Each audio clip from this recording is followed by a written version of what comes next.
Hello to all the Atlanta United fans. My name is Jurgen Damm, and you are watching Scarves and Spike, an Atlanta United podcast.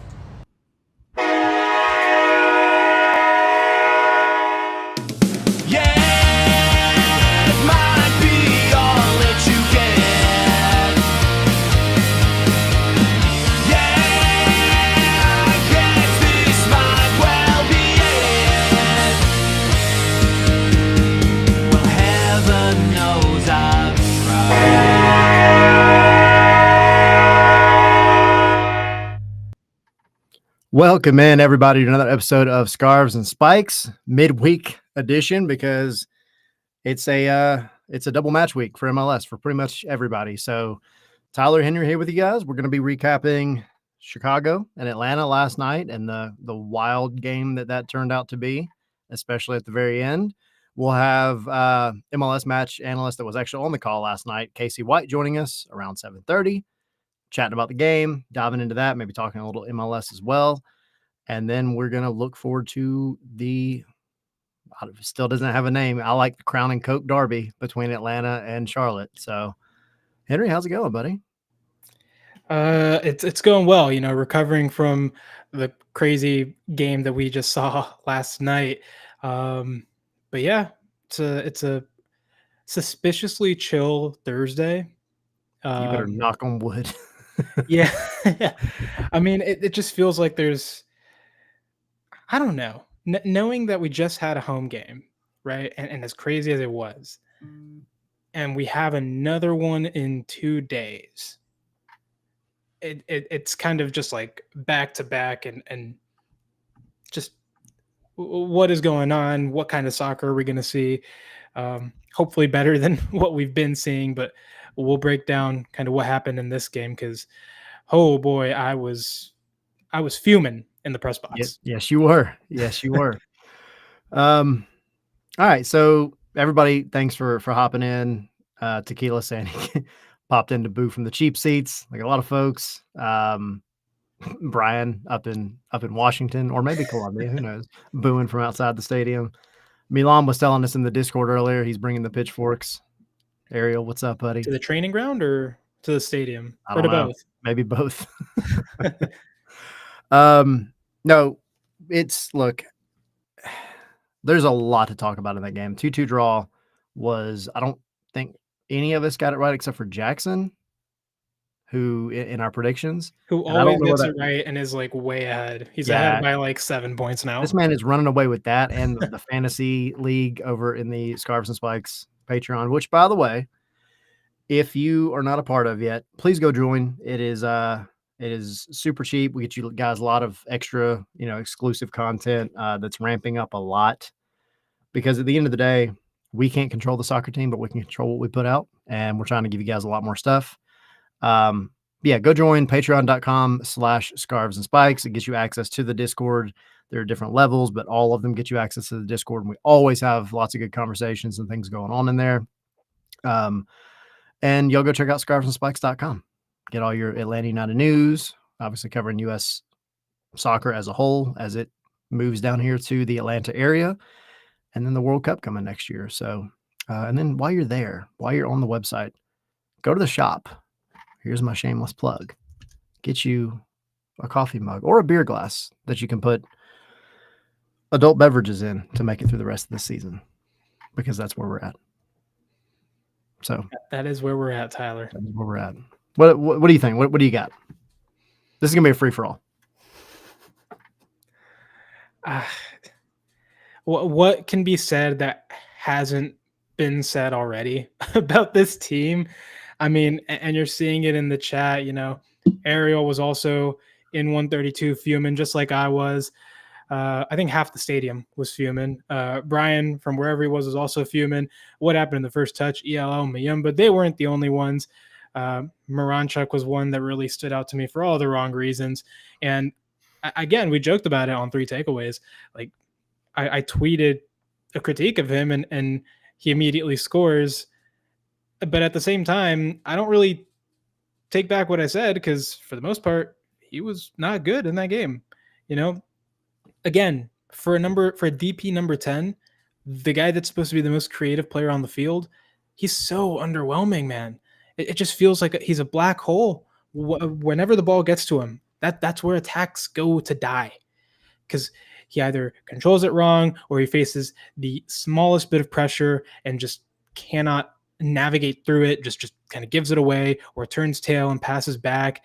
That's no good when you need to be pushing forward and your ideas are to attack. And then again, that's the question. What are this team's attacking ideas? Because it's not clear at the moment. Are you depending on crosses? Are you trying to find players in the box to cut it back to and finish?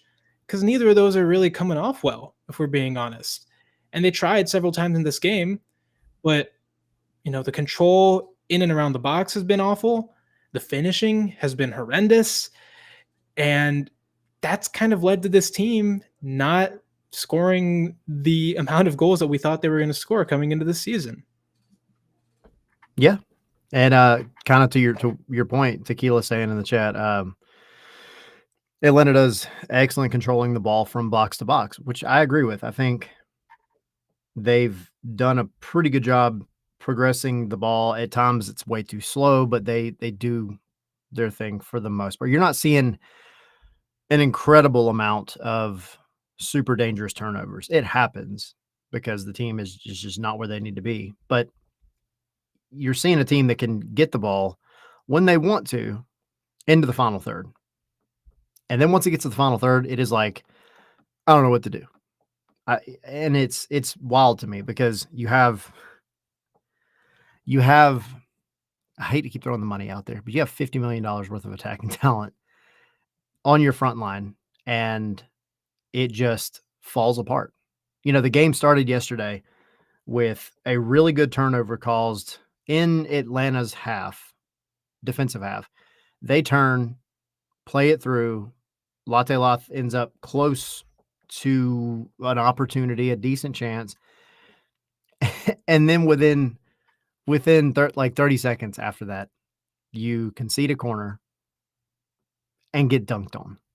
You get Olympicoed on. Absolutely destroyed. And it's just not good enough. Like, you're talking about the attack, and then Tequila saying about the what they do in the box. When that first corner was being set up, I never once felt like they looked comfortable. The team never looked ready. They never looked like they were properly set up to defend a corner. It almost looked like they were a little confused, and you've got, Brad there trying to get people situated, and it just was completely disorganized, and it was a mess. And you get punished for it. So you immediately are digging yourself out of a hole. And that right there kind of epitomizes the entire Atlanta United season. It is just hope and then fall flat on your face. And we've never been the negative podcast, the negative, journalists, the negative folks covering a team. Like we try to be fair. We really do. But right now, Atlanta United is a bad soccer team, and I hate that. You got a draw last night. That's great. But like draws at this point, they don't do you any good. You have to win. You have to win. And there's not really, there's not really room for moral victories at this point.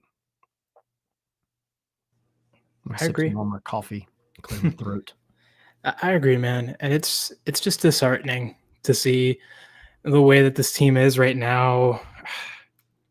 I mean, reading through the comments, I feel what a lot of you are saying. Yes, we're still waiting for Miranchuk to come good. It feels like his good games are the exception instead of the norm. And that's so messed up, man. That's messed up for a guy that you paid $13 million for. Y'all remember Almada? Absolutely.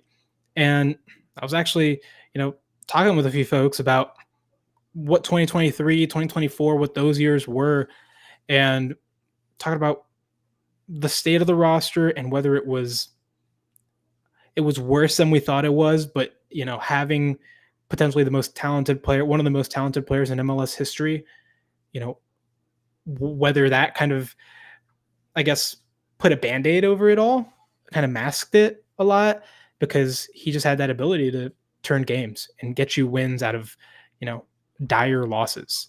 Remember San Jose in 2023? There you go.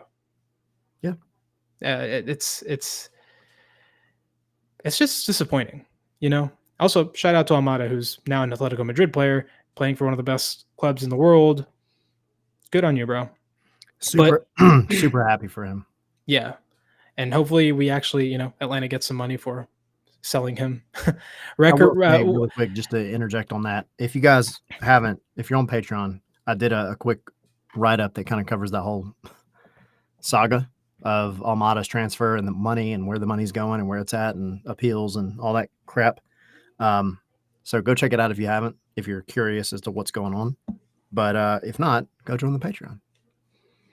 So something else that really stood out to me for all the wrong reasons. There's no, again, we've said it before, and I think it keeps coming up, that this team doesn't have a clear identity. Yep. And that includes not really knowing exactly how it wants to attack. And it's tried several different things. It started out as a possession team, right? The idea being, okay, Ronnie Dyla likes to play down the wings with a lot of his teams. That's probably what Atlanta's going to do because they have good players down the sides. We almost kind of started seeing that at the beginning. Didn't really pan out. So we went from playing possession to counterattack because we realized that's not going to work, right? Tried to play transition soccer again. They did that for a couple games and they went straight back to possession. But I don't feel like they gave the transition football the chance it deserves. Exactly. Personally. No, and then, the last game, it hit me, right? Like, I was watching these guys, like, they defended, I don't know if they defended a corner kick or, something where, like, Chicago was in their half and they regained possession. There was a transition moment, right? And players have space. But instead of seeing a team that is, like, energetic, hungry to go forward, knows they need a goal, right? At least one to tie the game. And instead of seeing the team just surge forward and try to find that attack, there was a lot of players off the ball that were walking, that were lightly jogging. And that's one of the reasons this team is so slow on the attack. It's because a lot of the players are so static off the ball in buildup that it gives the player it makes it very easy for the opponent to close down the player on the ball and essentially negate any chance that Atlanta has of building a very quick attack. You let them get back. It's like you have the perfect quick counterattacking opportunity and you're just so polite. You're like, oh no, you get back. We want to get through you the hard way, right? We want to give y'all a chance. We want to be fair about this. Now, come on. They're not fair about it when you turn the ball over in your own half like an idiot. I mean, come on. If you really, really wanted to score, if you really wanted to be a solid soccer team, an offensive and attacking soccer team, you take those chances. You run when you see space. You take that space and you open up spots and you move forward, right? And then you collapse at the end of the game because you're so freaking exhausted from running. But I don't see that from this team. There's a lack of energy, a lack of, frankly, desire to go and do something on the field and to fix the problems that are plaguing this team. And that's never going to change unless a lot of these players come together and realize, we got to do something about this.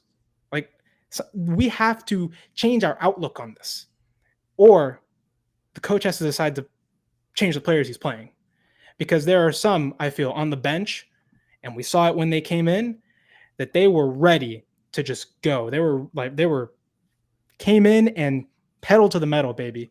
Like, they were motivated. They wanted to come in and play, and good for them, because this club needs more of those players that want to play and that are going to come in and change games because they want to, because they love the club, because they're motivated. And Ronnie Dyla needs to realize that if there are players that are not going to give their 100%, that are not fully invested, and they don't need to play. It doesn't matter how much they're being paid. And he even said something similar to this. He said something similar to this once, not too long ago. So he's gotta make some tough choices, because if not, this season is going to, the slim chance that you have of making something out of the season is going to slip away very fast. Yeah, it slips away this weekend if you don't go and get 3 points. I mean, realistically, you could capture lightning in a bottle twice, maybe, going back to decision day last year against Orlando. But that is a once in a, I mean, like 20-year type of event that happened last year. Gray saying what Henry is describing is it only comes from the expensive older players. The kids are there to win. Yeah.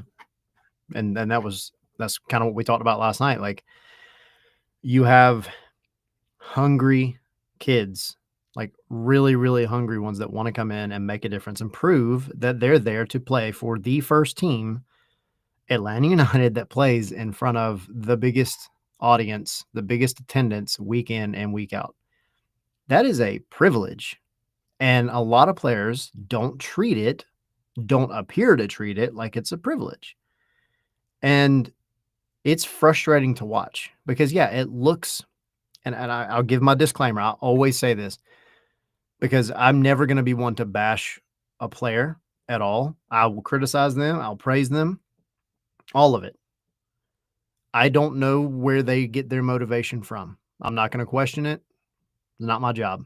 But what I can see is this: there are a lot of players on this team that don't look like they want to be out there. The morale looks like it's shot. And like, going back to what Brian said, like, Brian, I know Brian has been very like anti Ronnie Dyla, which is fair. I mean, you have a right to blame everybody. And he's kind of saying what you were saying about, sitting players and play the ones that will. But like, you have to go and you have to find something that is going to click with these guys. And if it's sitting anybody that is not putting forth the effort, sit them. If it's playing the kids, play the freaking kids. If it's, we asked him about Mihai coming in, and he described Mihai as one of these leaders, one of these types of guys who's going to organize the back line, who's going to be energetic, who allegedly really wants to play here. We'll see, because you hear that a lot. But that's what it comes down to. We throw around that old cliche, like fighting for the badge, a lot, but that's what you need, man. I don't want to do it, but I'm going to.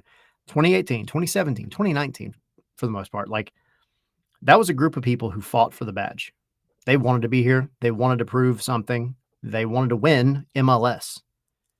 If the offer came later for them to move somewhere, cool. But they weren't here to collect a paycheck. That's what it looks like out on the pitch. And that is a really frustrating place to be, because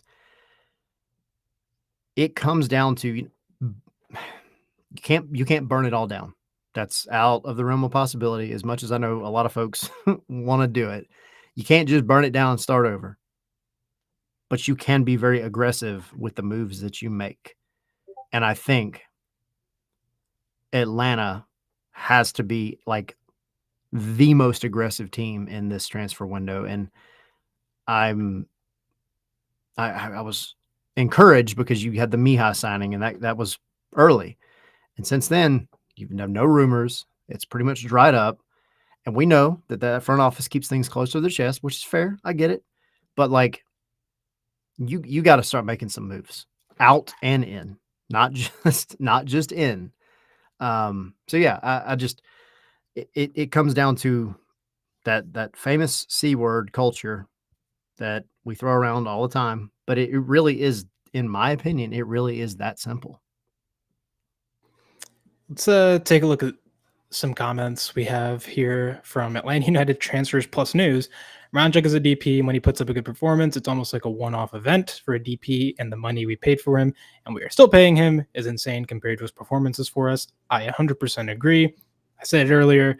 It seems like his good games are the exception rather than the norm, which when you're paying $4 million, a salary of $4 million, that is not good. I have a question from Gray, which I think is an interesting one. Do we actually want this team to create another wave of complacency by sneaking into the play-in game again? No. I think I'm with you. I think it's best for Atlanta United, ironically, to not make the playoffs this season. I think it's best for Atlanta United to win the wooden spoon. Screw it. Show like what bigger like rock bottom moment than literally being at the bottom of the table with the most expensive attack in the league. That has to light a fire under, this club's butts. You know what I'm saying? Like, Yeah. It's gotta be a wake up call. Yeah, I agree. Daniel, if we win versus Charlotte, sure, I will chug a beer. That's totally fine. I have no issue with that at all. I might chug two. Latelot's probably the worst offender. One of the best opportunities in game came when he got out of the middle, slid wide left, and delivered a great cross to the middle, but he doesn't move during the game. I thought that was an interesting moment in the game too.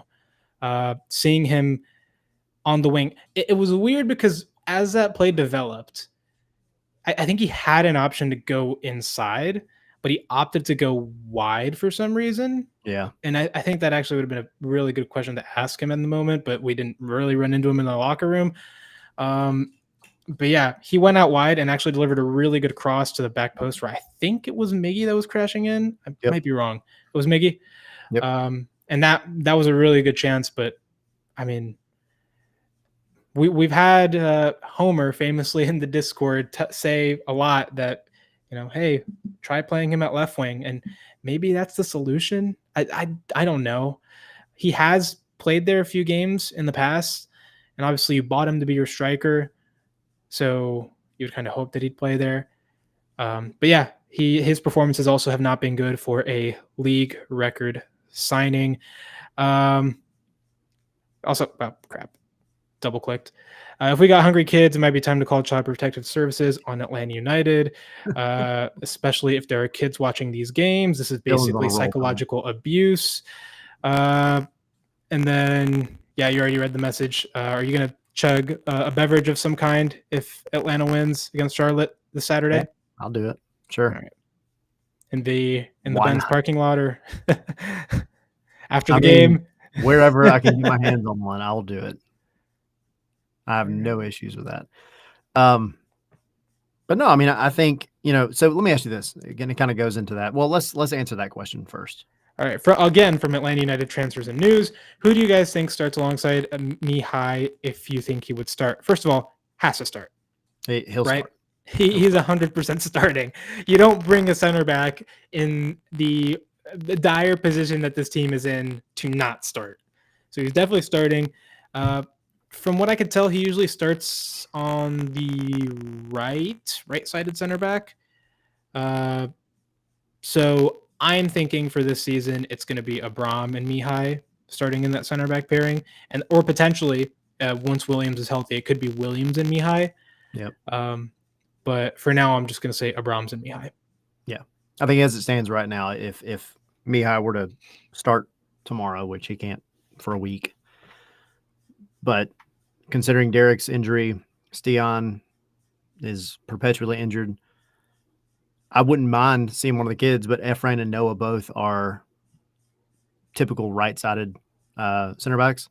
You still have a naturally left-footed center back in Luis Abram, who, for all the crap that he's gotten over the 2 years that he's been here, he's been much better. And I think he would be the easiest one to just slot in alongside Mihai. That's assuming that they don't move somebody out and bring another center back in the summer transfer window, because that's always a possibility too. So over the past 5 years, I go back to 2020.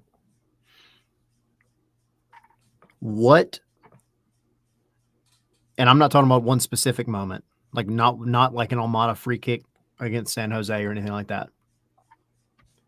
But what is your high point for Atlanta United over the past 5 seasons? Oh, God.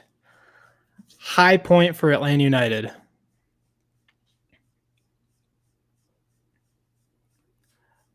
Last season, beating Miami in the playoffs. Yeah. I think that's it. Like, and that's the thing. I mean, there's been a lot of cool moments. Again, Almada. There's been some wild wins late. There's been some excitement. But then that's the thing. Like, you're having excitement in the past 5 years because you squeak out a win, and that's exciting. But like, that's not how Atlanta United admittedly wants to play. They want to dominate, and they have not dominated since 2019. And that's being completely honest. The last game, individual game, that I feel like they dominated, man, I think it was last year. Was it last year against Philly? Like when you played a good No shot. No shot. Is there even a game really last season where we could say that they dominate? I mean, I guess the 4-1 against the Revs. Yeah, but that's the thing. I mean, it's the Revs, and that's great. But like, so many times you have failed to beat teams that are higher than you in the standings. And if you do, it's been, again, squeaking out wins. And I'm not under some delusion that, you're going to go out and win every single game 2-0, 3-0, keep a clean sheet in every game. But you're not playing dominant soccer. You're not imposing yourself on the other team. And so, I'm going back, like, golly, I'm at the beginning of 2024. That Salt Lake game that year was rough. That entire season was rough, dude. It was just not good. Yeah, I don't even think it was last year. It wasn't last year. It was 2023, in my opinion. And that might have been the Philly match that I'm thinking of. Yeah.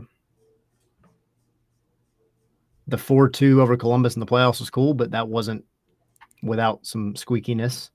4-0 over Nashville that year was nice.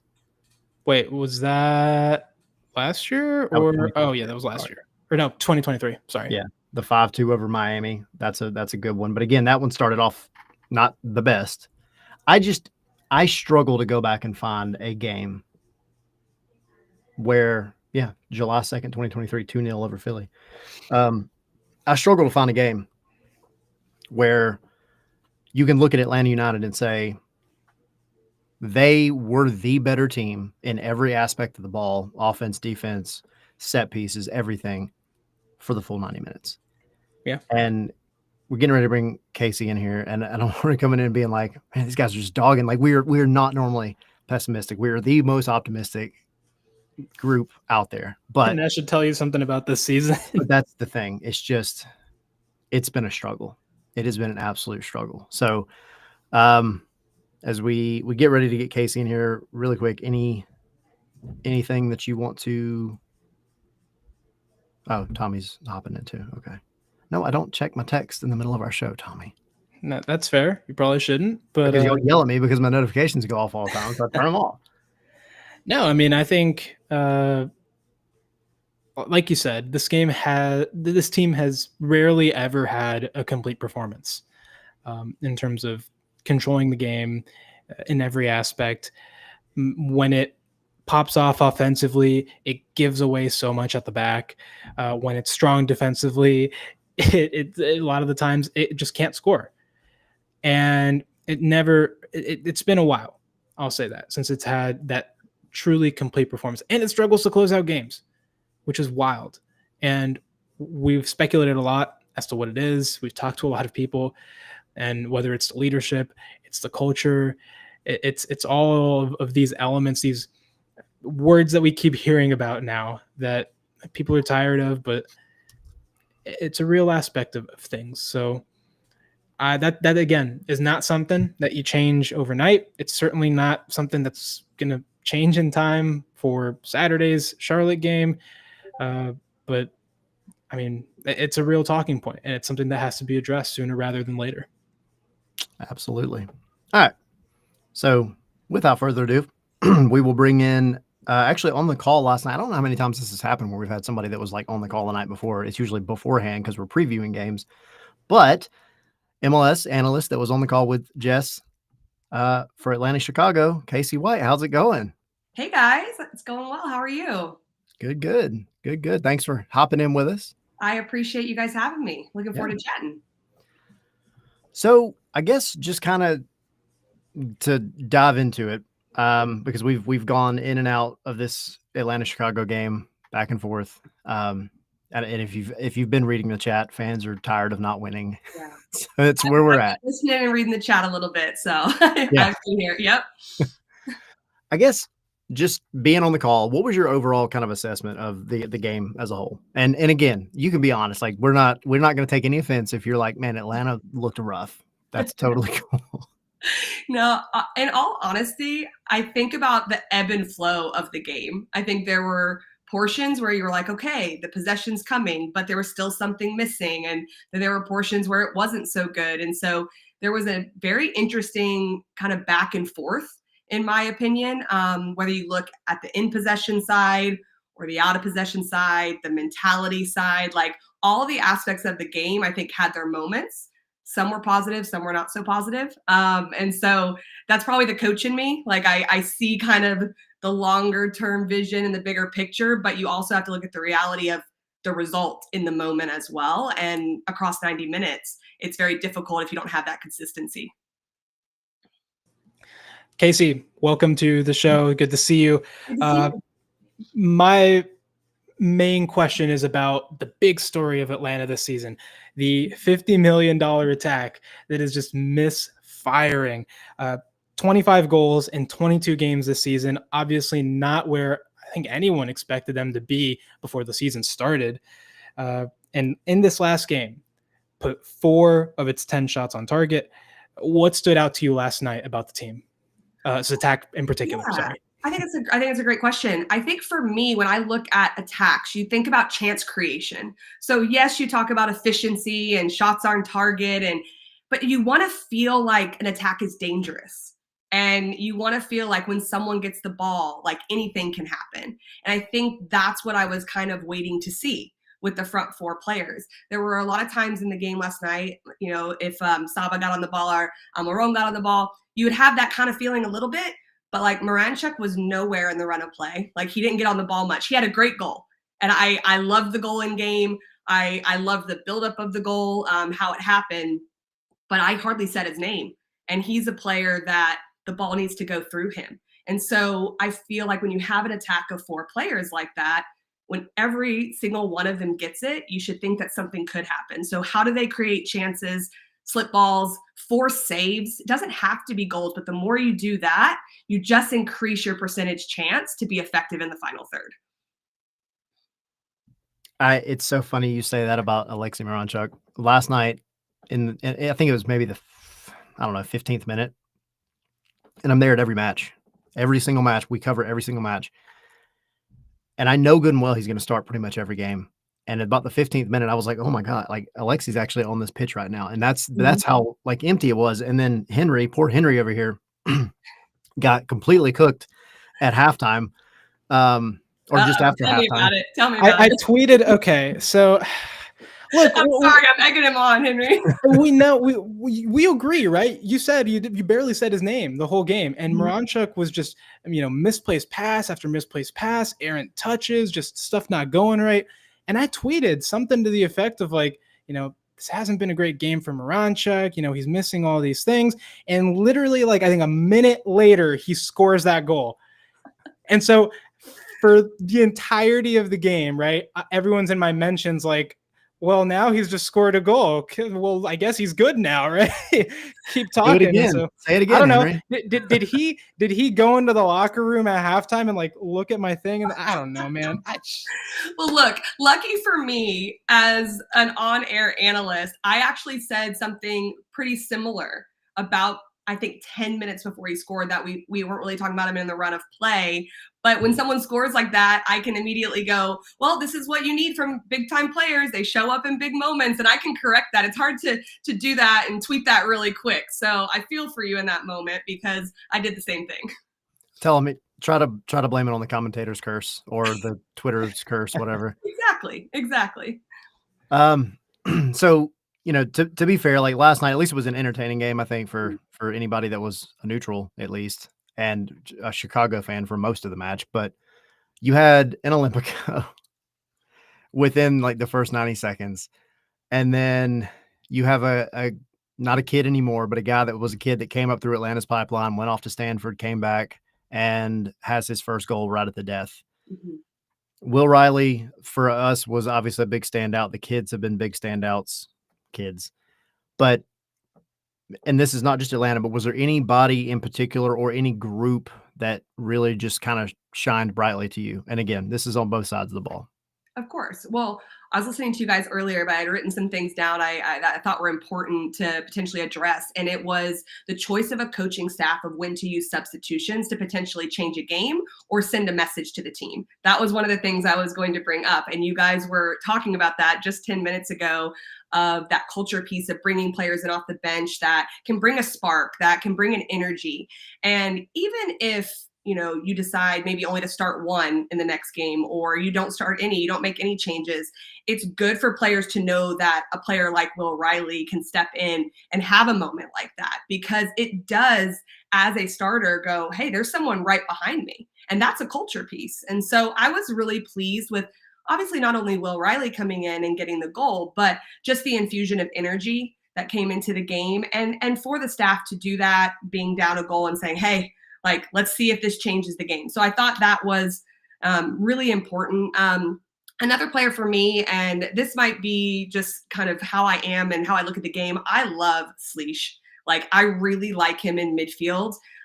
He's a disruptor. He's simple in the way he plays. I like that about holding mids, because they're setting play to other players and they're reliable. You know what you're going to get out of him. So I liked his performance. If I go back and watch across 90 minutes, is it going to be a perfect performance? Nobody has that.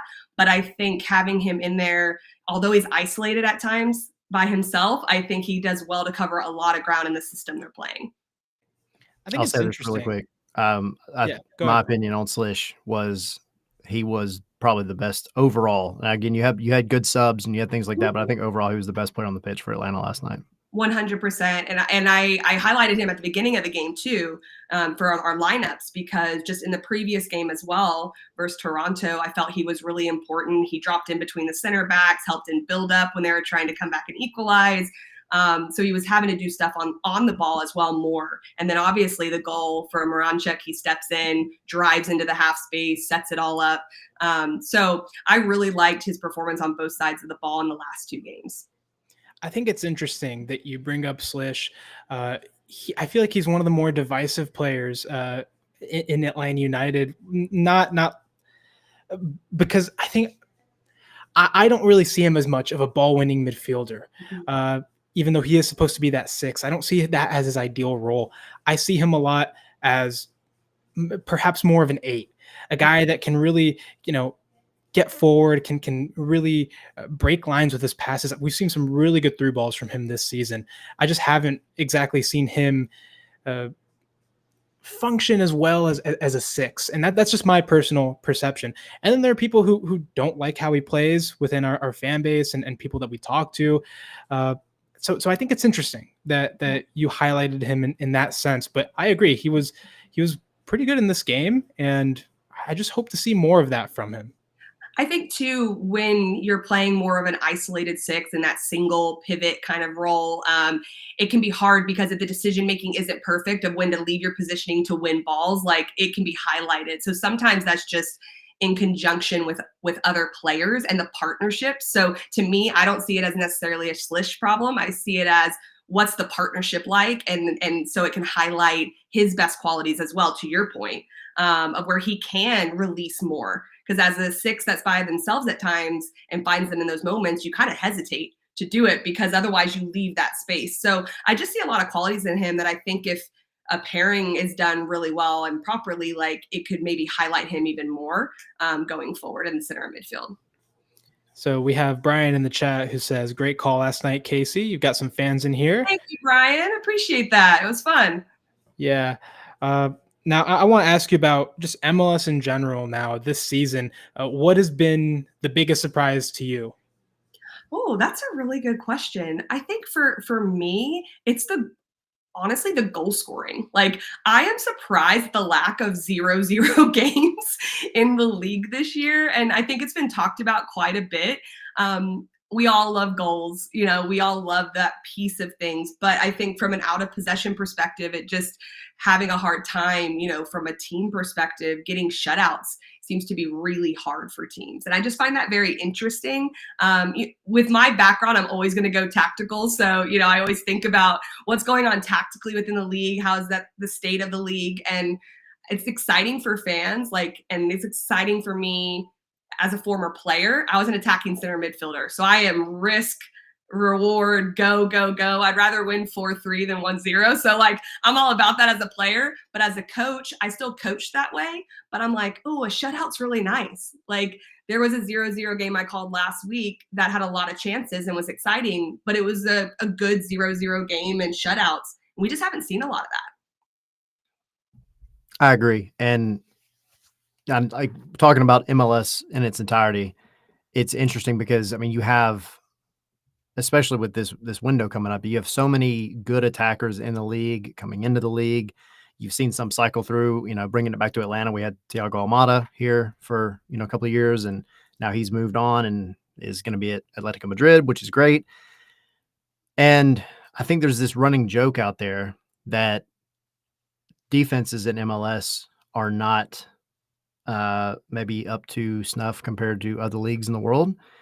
And I think that's such a one-sided way of looking at it, because when you have a system that involves designated players, typically, unless you're Nashville, typically you're going to go after your DPs as attackers. You're going to put the money there.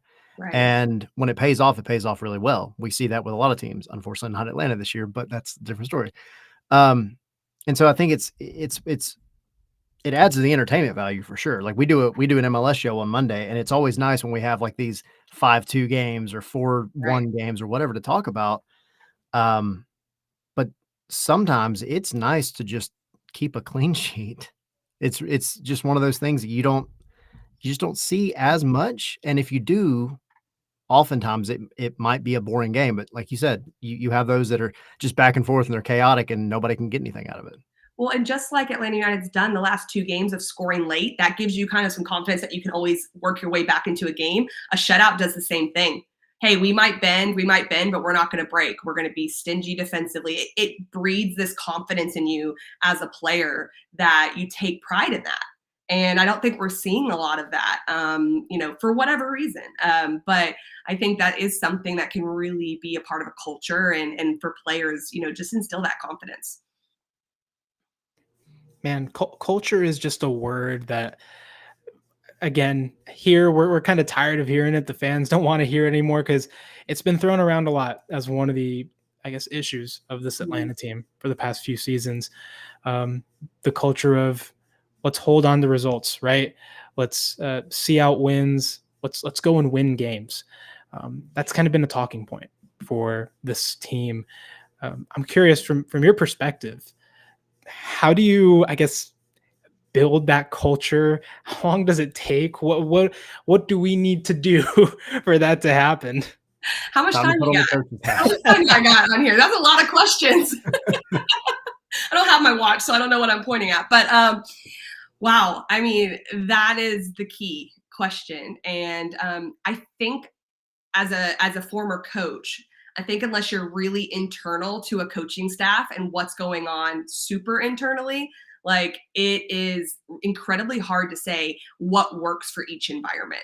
Because I think the biggest thing is leadership from an authentic place when you come into a club and things like that. And I just don't think, from my perspective, I'll ever know. And maybe that's the coach in me, shielding that from coaching staffs, because it is incredibly difficult. So I don't necessarily have the best answer to that. Sometimes it can take a long time. Sometimes it can be one marquee win or something that just changes like some attitudes or some things like that. I think it can be hard to really pinpoint at times. And I certainly don't have the history with the club, like you guys do and the fans. So I certainly won't speak to it. I'm speaking a little bit more in generalities, of course. To be fair, we do this week in, week out. Mm-hmm. We have multiple shows. We have the website, and this has been years. And at this point, I feel like if somebody could put their finger on it, they would make a lot of money if they could just figure out, like, because it's like this year, Ronnie Dyla came in, and I like Ronnie Dyla. I think the way that he presents himself and the way that he at least speaks to the media, it's been a stark contrast to before when Gonzalo Pineda was here. And it's nothing against him. He had a way of saying essentially the same thing over and over again. And I know you, from a coaching perspective, know, like, there's only so much you can say right out to everybody. But the cultural things that we're seeing, they just seem to be inherent over the past really like 5 years. And it's like you keep holding on to that belief. It's the belief that kills you. You keep holding on to maybe that one, like you said, win, that one transfer, that one whatever it might be, is what you need. And then something like this season happens, and it's like, man, it's so mind numbing. We can't figure out what the issue is. Nobody can put their finger on it. Yeah, and that can be incredibly difficult. And I think it's so interesting, like me coming into this conversation, because I came out of last night's game like, and I'm not trying to put words in your mouth, but not very doom and gloom about it. I thought it was good. I thought with the context of the game, but I'm not looking over 5-6 years of context, right? Yeah. Like you guys are. And for me, my job's to go in and what is happening in the here and now, and then potentially analyze how that goes forward. And so I maybe have a little bit of fresh eyes with the piece, like, and I do go back to my coaching background as well. Even though I was a player at the highest level, the coaching really impacted how I look at games. Probably tell from the way I talk about it. It's very tactical. It's very moment driven, momentum driven. And even last night, there are portions of the game that, in my opinion, were positive about Atlanta United. I mean, even the first attack, I know the goal was given up in the second minute, but a goal was almost scored 20 seconds prior to that. And so for me, I'm like, oh my gosh, like, how does that happen? But it was a positive start for a minute. And then that goal goes in, and then 45, the 45 to 60th minute has been an Achilles heel for the team, giving up goals. Now they score a goal to equalize. So I don't know. I think for me that there's still some positive pieces in there, but it's like, okay, how long can you say that, to your point, for fans and for the community, until it turns into the consistency of that? Now, I wanted to ask you, you have, your experience as a player, your experience as a coach. Well, we have Miguel Almiron back in Atlanta, right?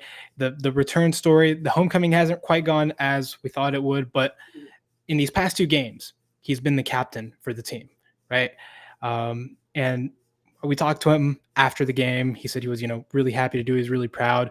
But I think also, from my point of view, at least, these past 2 games, it feels like he's had a more inspired performance. He's looked a little better. And I've been pretty critical of him this season, but I feel like in these past 2 games, he's been a little bit inspired. Do you think that having that captain's armband, I guess, maybe can have that sort of effect of elevating you, of motivating you? The player psyche is so interesting. And I think there are some players that pushes them on. And then some players, they can't handle it. And so even though they might be a top player, but I definitely think that can be a catalyst for a player like him to say, I got to step up even more here. Like, I have to maybe take this team on my back, literally, and get them through. And so I think it can really serve as that type of jumping off point for a player. And I agree with you. I thought the first half of Toronto, he was pretty uninvolved, even though he was better in these last 2 games. But the second half, everything went through him when he was pinched inside and he was combining with Miranchuk. And now he brought that into this game as well. The more touches he has on the ball, the better. I don't see him as a player that just is in the right place at the right time and just scores with not doing a whole lot in the game. He can do that, but he, for me, is better when he's on it constantly, getting touches. And the team is. the team looks better. That looks like there's more off-ball movement and inspiration, to use your word, for him, but also to his teammates as well. So to kind of piggyback on that, as a coach, you kind of run into, I think, the situation a lot. We see it a lot in leagues around the world, but I think Atlanta United is a perfect example of it this year. You always have a preferred style, a preferred play style, kind of an identity that you really want to instill in your team. And sometimes I think what you end up have happen is, in this case, as Atlanta United is the example, you have some of the fastest players in MLS. Latte Lath is one of the fastest people I've ever seen run. Miggy, even though he's a little older now, he's still really, really quick, and he's shifty on the ball. Saba, no slouch either. Jamal Tiare, no slouch either. All these guys. Does it feel like maybe there's a little bit of a missed opportunity in maybe not just taking a step back and playing the quote unquote ugly football in terms of, just hit on transition, hit on counters? Your defense has actually been okay this season compared to last season, especially. Do you at some point just have to take a step back and say, hey, this is what we're going to do now? I know we've been doing this particular type of maybe build up, somewhat possession style, but it's just not working. So let's just pump the brakes and go do something different. Is that really hard to do as a coach? That's a really great question. And I will say this as a disclaimer, even though I don't need it to be. It's coaching philosophy. And I'll tell you exactly what I think about that. When I was younger in my coaching career, I was very much cut from the cloth of, this is who we are. This is our identity. We go at them. Well, that works if you've got the players and personnel to play the system you want to play and the style that you want to play. The problem is, and so for instance, with the U.S. women's national team, we had the players to play the style we wanted to play when I was involved, and still to this day. If you start to be outmatched or not have the personnel, player qualities, and player profiles to play that style, you have to kind of step back. And I think I went through that kind of, that change in the way I looked at things, that you may take a year or two to get to your ideal style by buying and selling players, by getting new players in, by players developing. And that takes time, unless you're going to go out and just get someone that fits your style right away, or a couple players. If you don't have that, it's a results-oriented business, results-driven business. And you have to find a way, I think, to figure out, okay, how do I stay true to this, but also lift up my players to have success where their confidence is high, because I'm meeting them where they're at, and putting in a style of play that can be effective. Now, you talk about signing players and trying to build the team around kind of that identity that you want to try to play. Atlanta has a major chance to do that with this window coming up. What did you, from what you saw yesterday, where do you think this team most needs a signing? Well, for me, it's down the spine. You already mentioned center back signing, which is great.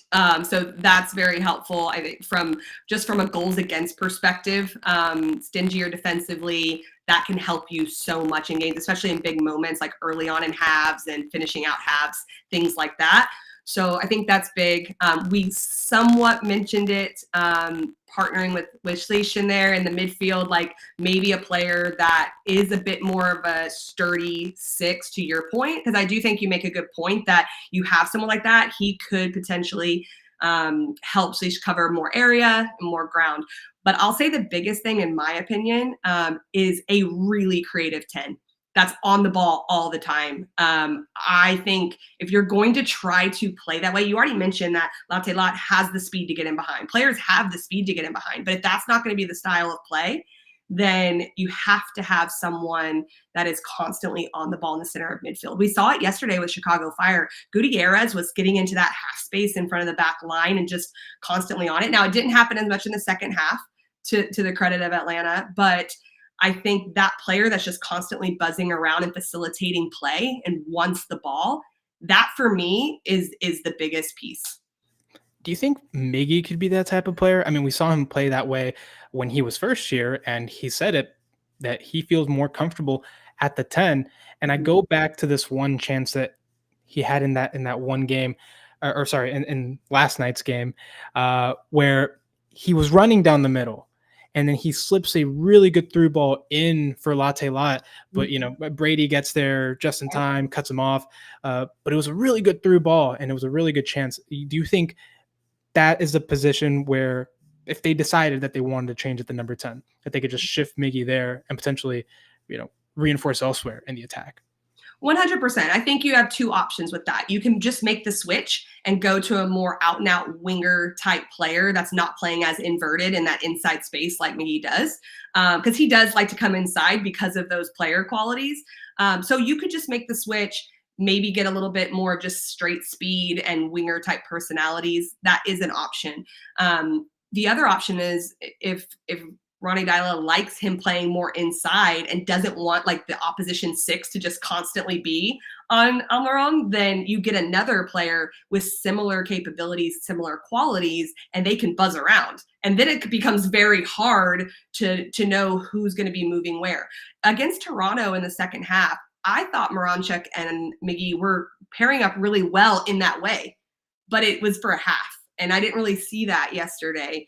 So maybe that can happen, but I think you have to have that level of unpredictability out of those types of players in that area. So I got one more before we get you out of here. And this is kind of jumping back to the MLS as a whole. Are there any of the signings / rumored signings for anybody in the league that you're just like, that's it. That's the one. Like, that's super cool. So excited it's going to happen, or any that just stand out to you in general? You know what's funny? I'm going to say no, because I am such a nerd with the game that I don't even think about that kind of stuff. And I'm just being completely honest. I always joke that I'm a soccer person, not a TV person, because in broadcasting, I'm always like, what's happening on the field? What are we doing? The reporting side and that I don't really, I guess, pay that much attention to. So I hate that. It's not a cop-out. It's just me being completely genuine. Oh, that's fair. That I really pay attention to the tactical pieces. So I'm like, once they're here, let's go. Let's see how it impacts the teams. Let's see how it's going. But just from a personality perspective, I don't really pay as much attention to that side of things. You probably live a much more peaceful life than most of us do.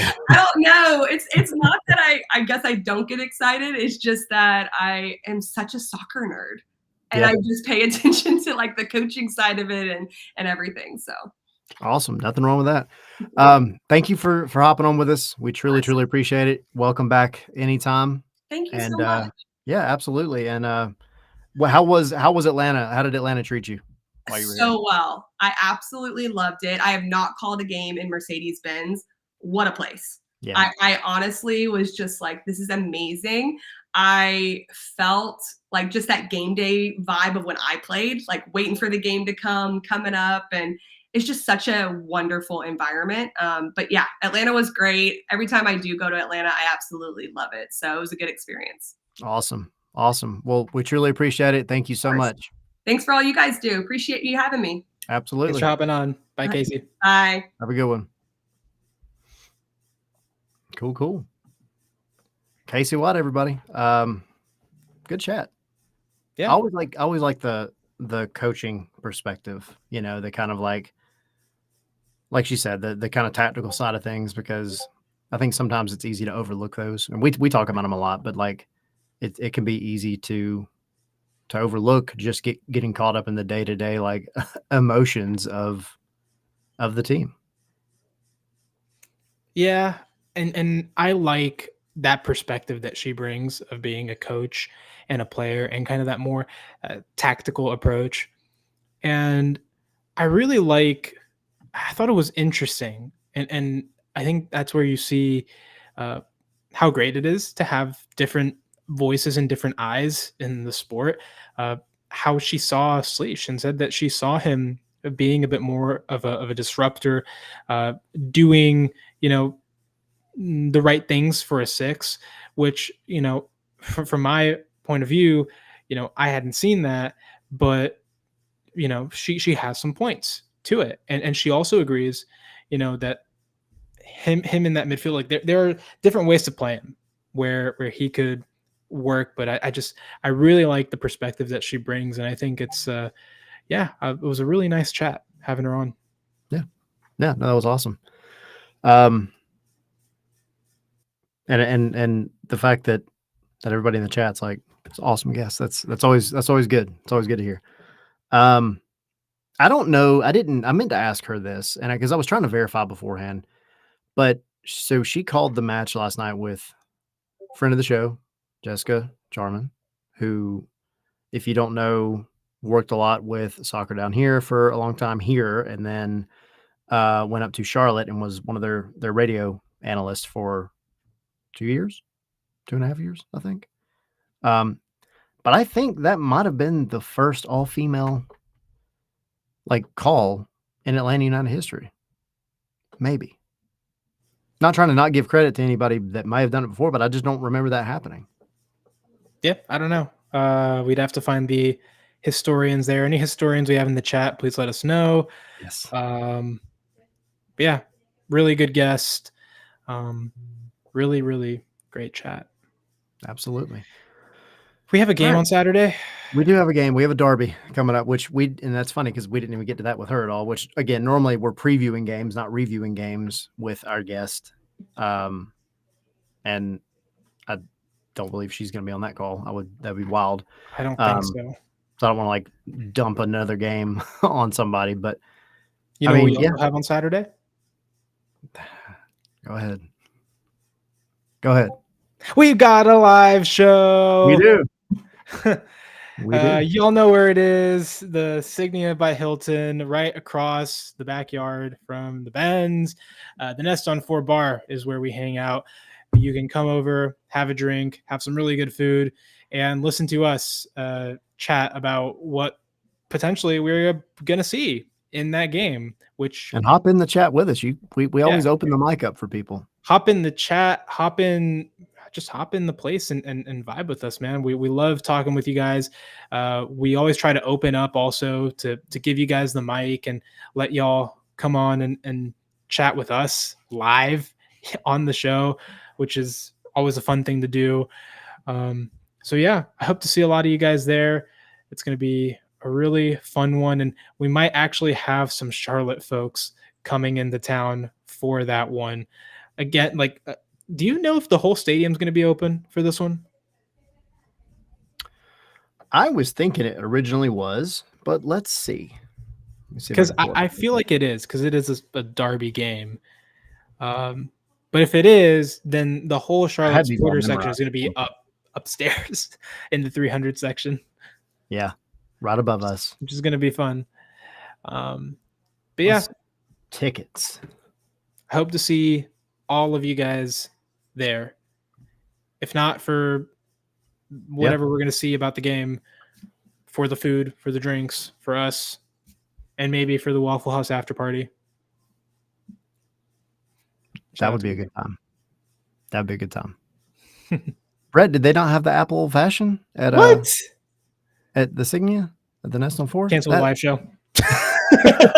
No, I'm just kidding. I'm kidding. There's a petition to bring that back. I will say, if you are a big coffee fan, they do have this drink called the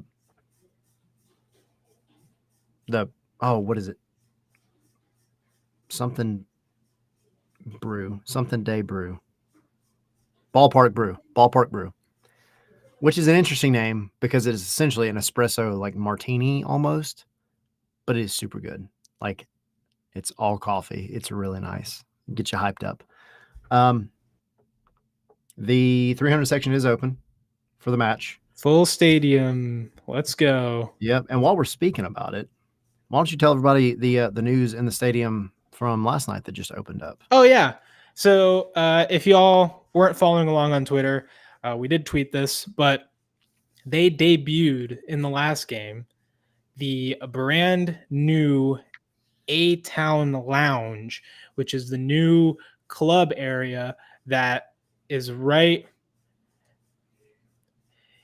it's across from where the supporter section is, all the way up in the 300 section. That they added a whole new balcony. They have a bar up there. They've got those are premium seats. You got tons of stuff over there. We haven't been there. This is just what I've heard, but we should totally try to go see what's over there. If anyone's over there, send us some pictures so we can know what's going on up there. But yeah, it's going to be open for all home games.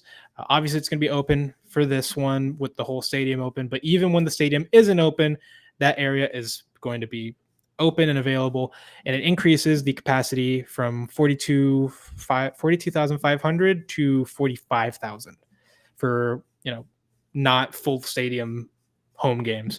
So interesting, Tyler. Gray. It always comes back to the wings. Does the A-Town Lounge have Magic City wings?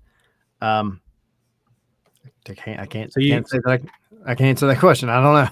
So you can get A-Town down.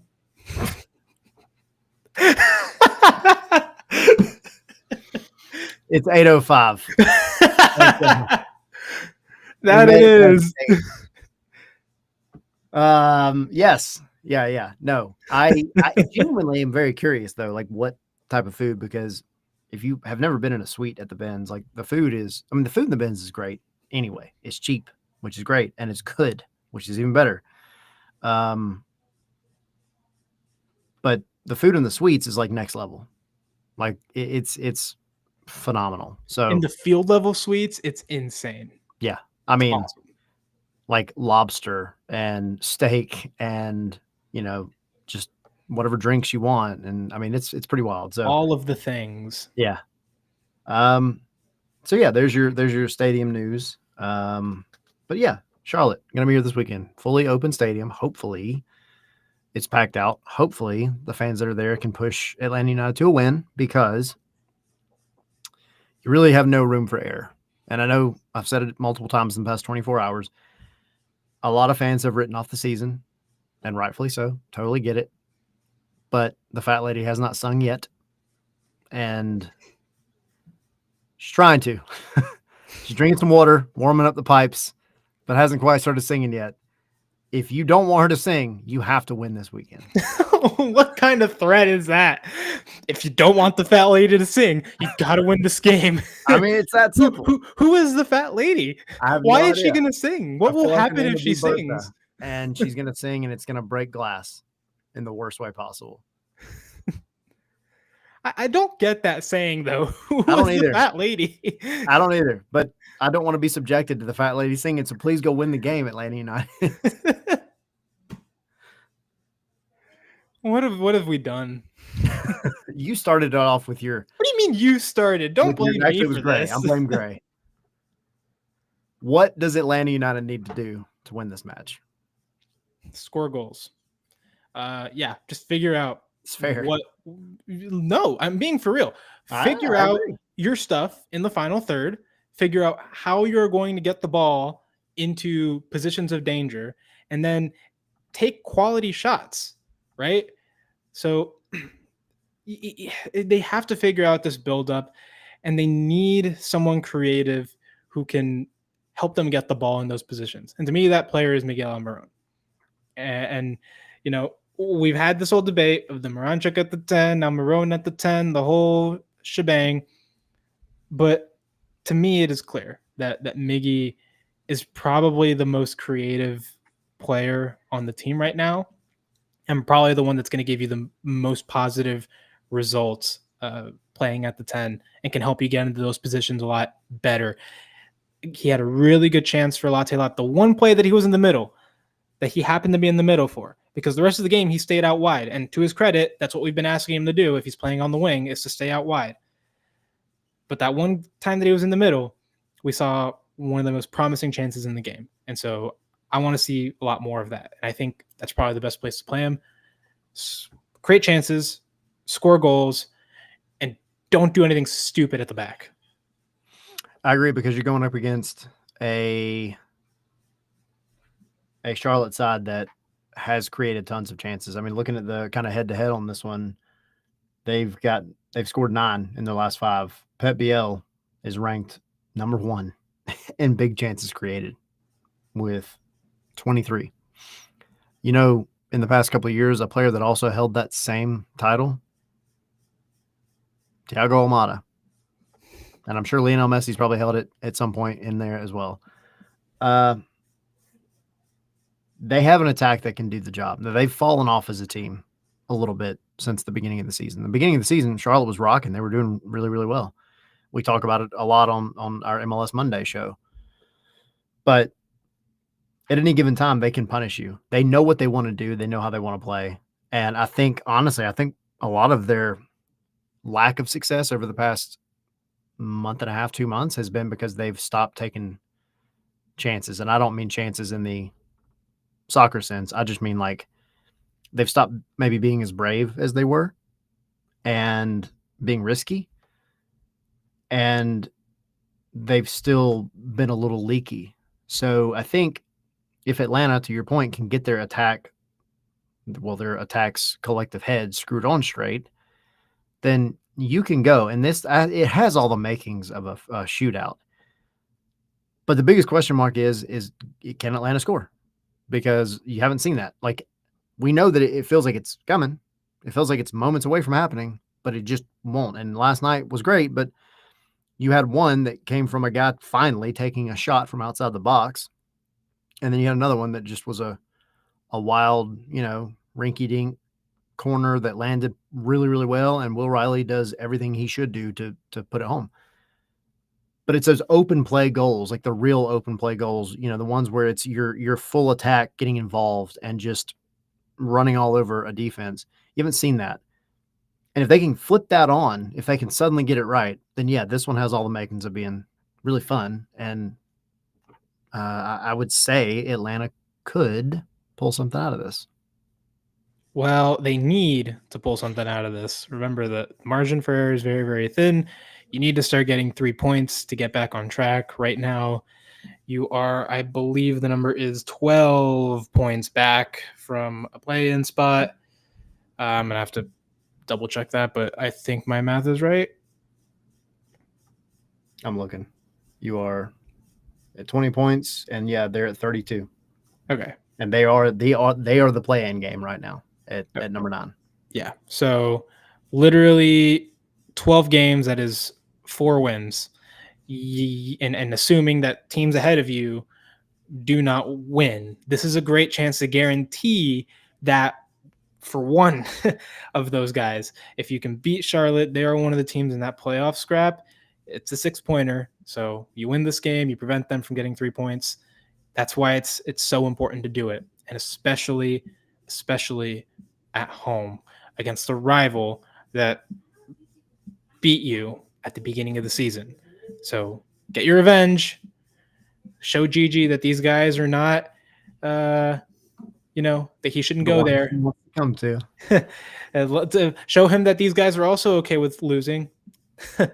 But yeah, no, for real, this is a game that Atlanta needs to win. No excuses. There have been no draws in the. I'm just gonna do it. The Crown and Coke Derby. I like it. I want it to stick. But there have been no draws in the Crown and Coke Derby in the past 7. So, and it was wild because for the longest time, it was 2 seasons in a row, full both matches, the away and home fixtures, where the away team won. So Atlanta beat Charlotte in Charlotte twice in a row, and Charlotte beat Atlanta in Atlanta twice in a row.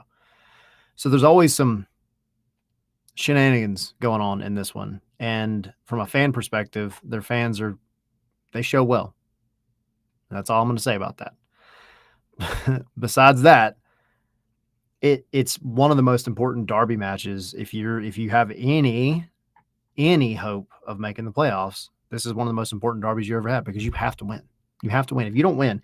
If you win and Toronto doesn't do much against Nashville, which is doubtful, then you're up to 23 points. You're right behind New England, who has 2 more than you.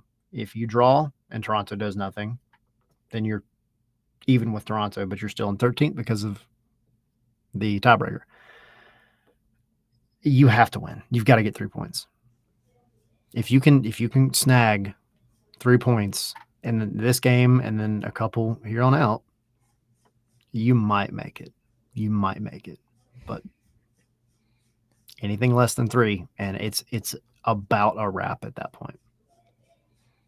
It's feeling like a wrap every day. Yeah. It's so frustrating because then after that you've got let's see, Seattle. The games are hard, man. Seattle, then you have Leagues Cup, a break for Leagues Cup, against Necaxa at quote unquote at Pumas. You're playing in Orlando, and then hosting Atlas, coached by Gonzalo Pineda. How can that go wrong? Oh gosh, there's a billion ways that could go wrong. If Pineda ball beats this team, it might just be time to just end the club, hit delete club, and just move on. After that, you have 2 away games. Montreal, which is now the last place team in the league, but not to be underestimated. They've gotten some results at home.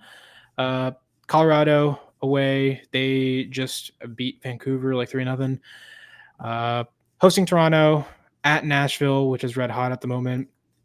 And then 2 home games, hosting Columbus and San Diego. Oh my gosh, this ending of the season is brutal. It sucks.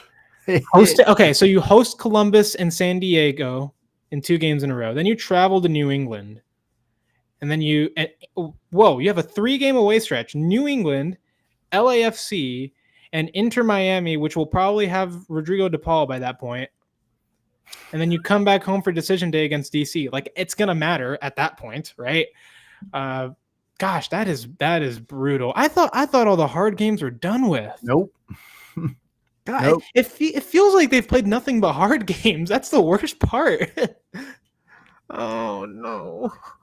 Brett saying at this point, the rest of the season's about pride. Making the playoffs would have required an insane run with a lot of luck. And absolutely, if y'all weren't watching last week, was it when I did the stats?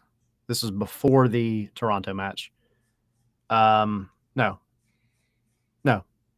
Yeah, I don't know. Anyway, it was 2 matches ago. Whatever. I did a little bit of math. I had Claude do some math. Actually, is what it was, and Claude gave the percentage chance of Atlanta United making the playoffs this season between 10 and 15%. And that was, again, knowing good and well that you have to go win a lot of games. And at that time, the amount of games that you needed to win was between 9 and 11. 2 games have gone on since then, and you have not won either. Now, you've got a couple of points, which is great, but yeah, Ariel said, Henry, every game is a hard game when you're at the bottom. That is true. Pain.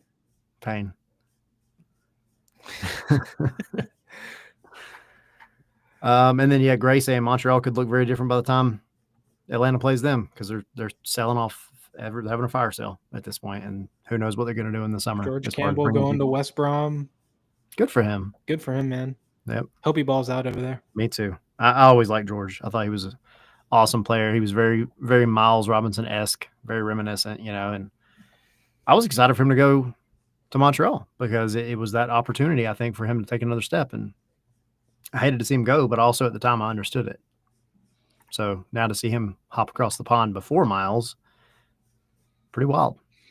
So I realize we did not drop this in the Discord today, so it's only going to be you and I answering, but score prediction. Oh, boy.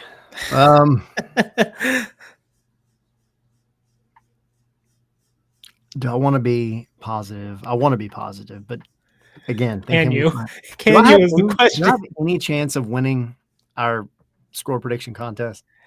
Probably not, because Jackson's ahead by like 8 points. Whatever. I'll still do the proper thing and give you what I think it's going to be.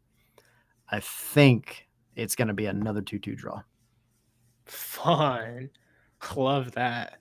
Do we concede off a corner or an own goal, or I don't know, Brad taking a goal kick, slipping, and somehow putting it in his own net? How many stupid ways can this team concede a goal? That should actually maybe that's what this is what the season has become. How many stupid ways can this team concede a goal, throw a game? Like it just breaks me. It breaks me, man. I can't bet for them. You know what I'm saying? I know. But I also can't bet against them because when I bet against them, they do something and then it messes everything up. Like, Then bet against them, Henry. dude, There's an easy answer here. for the Columbus game. I predicted 3-0. Then Brooks Lennon has to go and score a freaking consolation goal, ruins my perfect prediction. And in this game, I said, okay, maybe they actually do something. I'm gonna say 2-1, and then they concede 2 freaking goals and tie 2-2 and give Jackson another perfect freaking prediction. So screw it. 3-1 Charlotte. Okay. Screw it. Gray said Maybe that motivates them enough to do something, and maybe Jackson predicts a 4-3 Atlanta win, and he gets another freaking perfect prediction. Who cares? My crash out is so dumb right now, but it's where we're at this point in the season. Take a sip of lemonade. I'm all jacked up on Mountain Dew.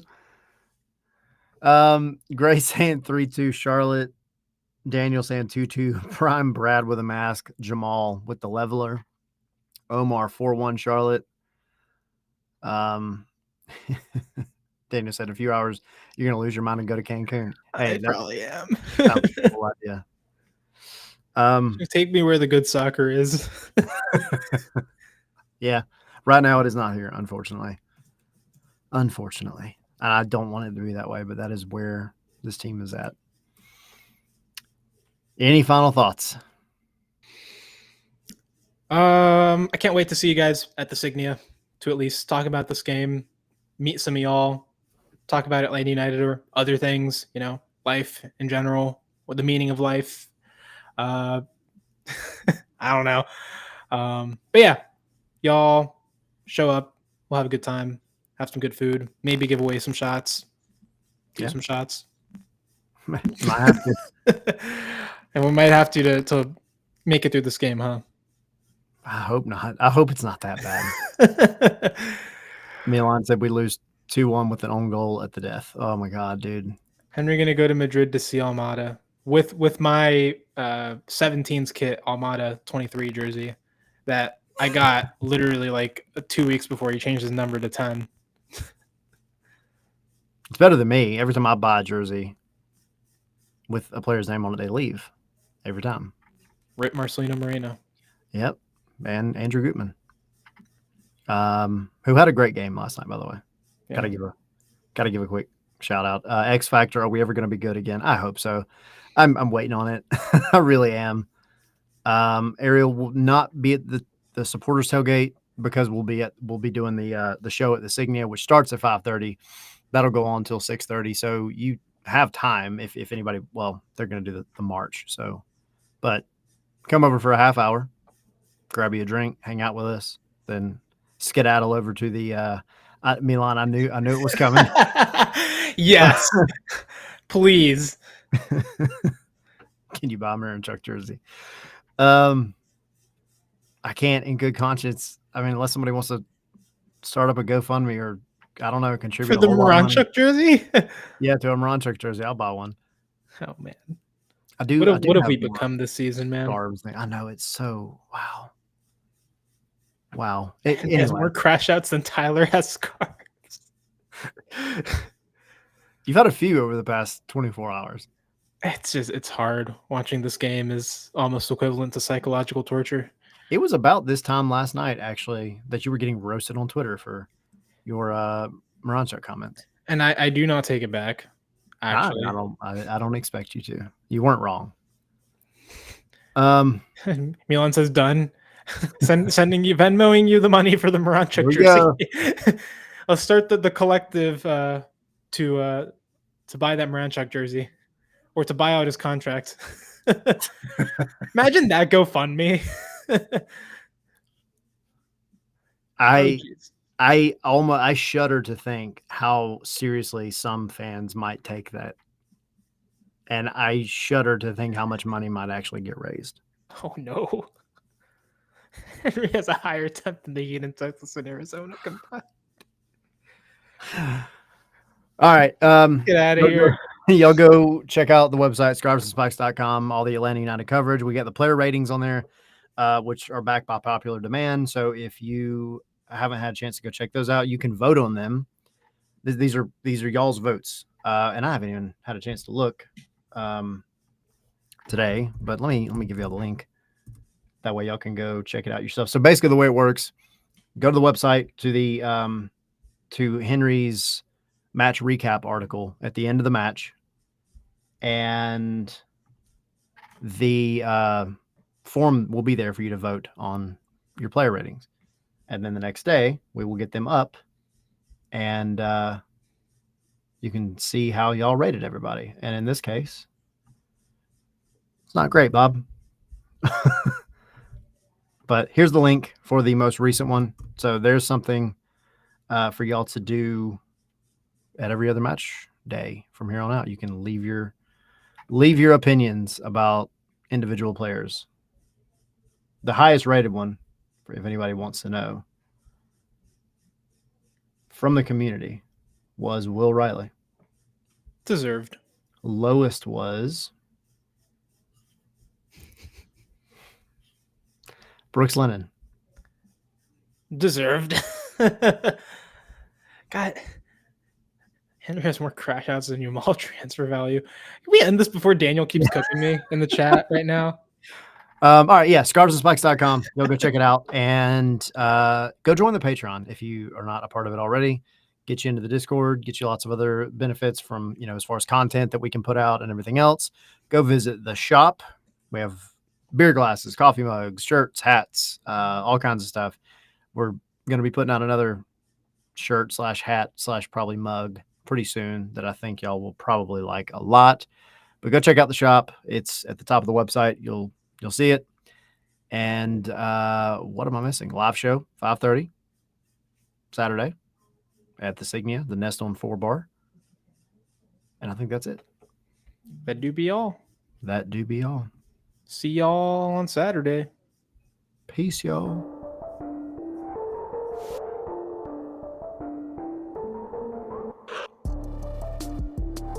More crash outs and coaches in past 5 years. God. To be fair, that's not that hard to do. But yeah. But still. Yeah.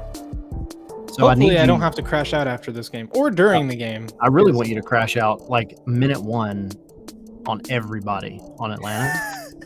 So that way they can all collectively have the best game of their life shortly thereafter.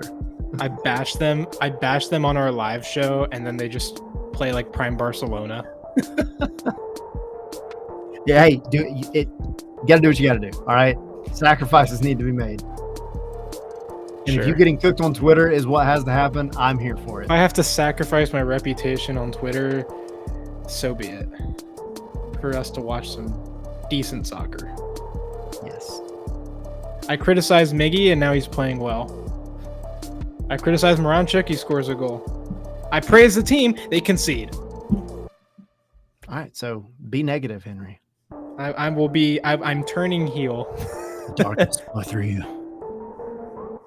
Yeah. All right, y'all. See ya.